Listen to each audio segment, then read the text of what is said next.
নমস্কার বন্ধুরা, পারমিতার খানা খাচ্ছানার নতুন আর এক পর্বে আপনাদের সকলকে স্বাগত জানাই। বন্ধুরা, চাট খেতে কিন্তু আমরা সকলেই খুবই পছন্দ করে থাকি, আর বিভিন্ন রকম চাট কিন্তু আমরা খেয়েও থাকি। তো আজকে আমি আপনাদের জন্য একটা মুখরোচক চটপটা চাটের রেসিপি নিয়ে চলে এসেছি, যেটা বাচ্চাদের ছোট খিদে মেটাতে কিংবা টিফিন কিংবা সন্ধ্যে স্ন্যাক্স হিসেবে কিন্তু দারুণ যায়। তা হলো ছোলার চাট বা চানা চাট। তাহলে চলুন ঝটপট দেখে নেওয়া যাক আজকের রেসিপিটা। আশা করছি আপনাদের ভালো লাগবে, আর যদি ভালো লেগে থাকে তাহলে অবশ্যই কিন্তু একটা লাইক শেয়ার করতে হবে। আর আমার চ্যানেলে এরকম আরও ভালো ভালো রেসিপি পেতে হলে, আর আপনি নতুন বন্ধু হয়ে থাকলে অবশ্যই চ্যানেলটা সাবস্ক্রাইব করে রেখে পাশে থাকা বেল আইকনটা প্রেস করে রাখতে হবে। তার জন্য প্রথমেই যেটা করতে হবে, ছোলাটা আগে থেকে ভিজিয়ে রাখতে হবে। মানে যদি আপনি সকালে বানান তাহলে আগের দিন রাত্রে শোবার আগে ভিজিয়ে দিতে পারেন, আর যদি সন্ধ্যাবেলা বানান তাহলে কিন্তু সকালে ভিজিয়ে দিতে পারেন। তো এখানে ছোলাটা আমি আগে থেকে ভিজিয়ে রেখেছিলাম, আমি অবশ্য ফ্রিজে একদিন রেখে দিয়েছিলাম। তো এবার চলুন বাকি প্রসেসটা দেখিয়ে দিচ্ছি।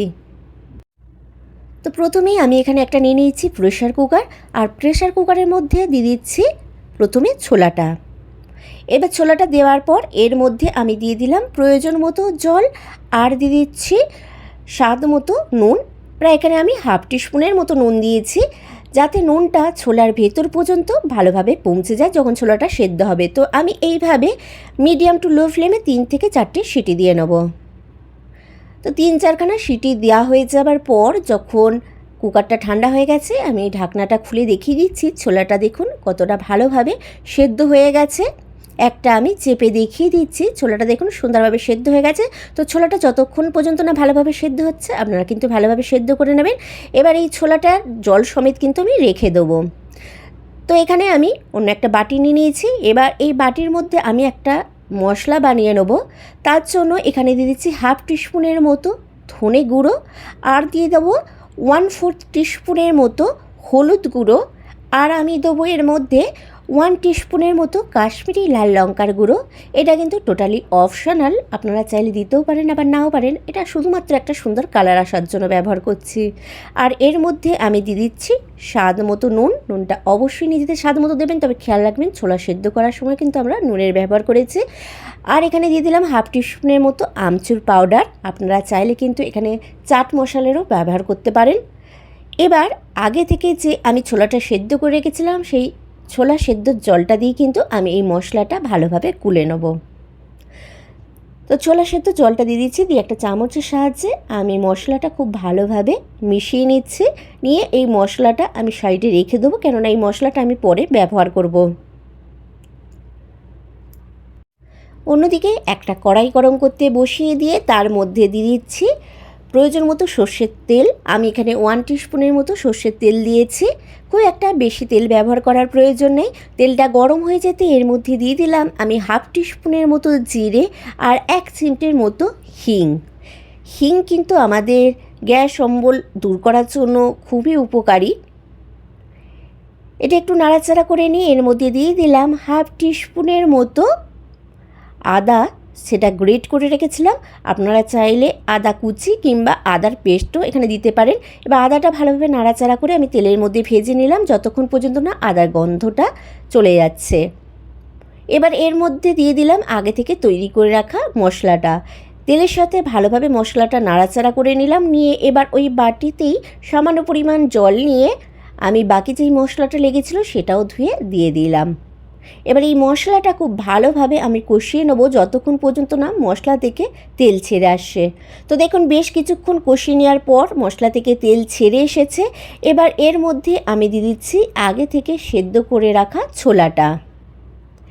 এবার এই ছোলাটা ভালোভাবে আমি মশলার সাথে নাড়াচাড়া করে কষিয়ে নেবো মিডিয়াম টু হাই ফ্লেমে। আর এই ছোলাটা কিন্তু ততক্ষণ পর্যন্তই কষাতে হবে যতক্ষণ পর্যন্ত না এই জলটা পুরোপুরি শুকিয়ে যাচ্ছে। তো দেখুন এখানে জলটা কিন্তু পুরোপুরি শুকিয়ে গেছে, আর ছোলাটাও কিন্তু ভালোভাবে কষানো হয়ে গেছে। এবার আমি গ্যাসের ফ্লেমটা বন্ধ করে দিয়ে ছোলাটা ঠান্ডা হওয়ার জন্য রেখে দেবো। তো দেখুন আমি ছোলাটা একটা বোলের মধ্যে নিয়ে সেটাকে ভালোভাবে ঠান্ডা করে নিয়েছি। এবার এর মধ্যে আমি কিছু ইনগ্রিডিয়েন্টস অ্যাড করব। তার জন্য আমি এখানে প্রথমে দিয়ে দিচ্ছি পেঁয়াজ কুচি, আমি এখানে একটা মিডিয়াম সাইজের পেঁয়াজকে একদম মিহি করে কুচিয়ে রেখেছিলাম, সেই পেঁয়াজ কুচিটা দিয়ে দিলাম। পেঁয়াজটাও কিন্তু আপনারা নিজেদের পছন্দ মতো কম বেশি করতে পারেন, মানে যদি বাচ্চারা বেশি পছন্দ না করে তাহলে কম পরিমাণে দিতে পারেন, আর বেশি পছন্দ হলে বেশিও দিতে পারেন। আর এর মধ্যে দিয়ে দিচ্ছি একটা ছোট সাইজের শসা, সেটাকেও ছোট ছোট টুকরো করে কেটে রেখেছিলাম, সেই শসা কুচিটা। আর আমি এর মধ্যে দিয়ে দিচ্ছি টমেটোর কুচি, একটা মিডিয়াম সাইজের টমেটোরকেও দেখুন ছোট ছোট টুকরো করে কেটে নিয়েছি, সেটা দিয়ে দিলাম। আবারও বলে রাখছি, সব সবজি কিন্তু আপনারা নিজেদের পছন্দ মতো কম বেশিও করতে পারেন এবং নিজেদের পছন্দ মতো সবজিও কিন্তু অ্যাড করতে পারেন। আর এখানে আমি কাঁচা লঙ্কা কুচি দিয়ে দিলাম। আপনারা কিন্তু কাঁচা লঙ্কা কুচিটা নিজেরা কতটা ঝাল পছন্দ করছেন সেই হিসাবে কিন্তু অ্যাড করবেন।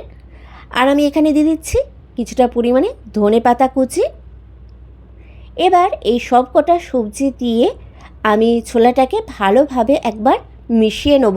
যদি প্রথমে এইভাবে মিশিয়ে নেওয়া হয় তাহলে কিন্তু পরে যে ইনগ্রিডিয়েন্টসগুলো অ্যাড করব সেগুলোও কিন্তু ভালোভাবে মিশিয়ে নিতে সুবিধা হবে। তো আমি চামচের সাহায্যে খুব ভালোভাবে নাড়াচাড়া করে দেখুন আমি ছোলার মিক্সচারটাকে মিশিয়ে নিয়েছি। এবার এর মধ্যে আমি অ্যাড করব, আগে থেকে আমি একটা মিডিয়াম সাইজে আলুকে সেদ্ধ করে রেখেছিলাম, সেটাকে ছোট ছোট টুকরো করে কুচিয়ে নিয়েছি। তো এখানে সেই সেদ্ধ করা আলুটা দিয়ে দিলাম। এবার এর মধ্যে আমি দিয়ে দেবো স্বাদটাকে ব্যালেন্স করার জন্য সামান্য পরিমাণে নুন। যেহেতু এখানে সবজি আর আলু ব্যবহার করেছি তাই এখানে আমি সামান্য পরিমাণ নুন অ্যাড করলাম।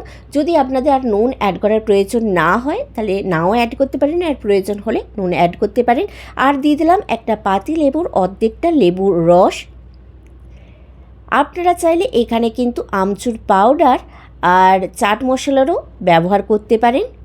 এবার সব কটা উপকরণকে আমি খুব ভালো করে আরও একবার মিশিয়ে নেব, তাহলে কিন্তু রেডি আমাদের ছোলার চাট। তো দেখুন আমাদের কিন্তু ছোলার চাট বা চানা চাট একদম রেডি হয়ে গেছে। তো রেসিপিটা আপনাদের কেমন লাগলো অবশ্যই নিচে কমেন্ট বক্সে কমেন্ট করে জানাতে ভুলবেন না।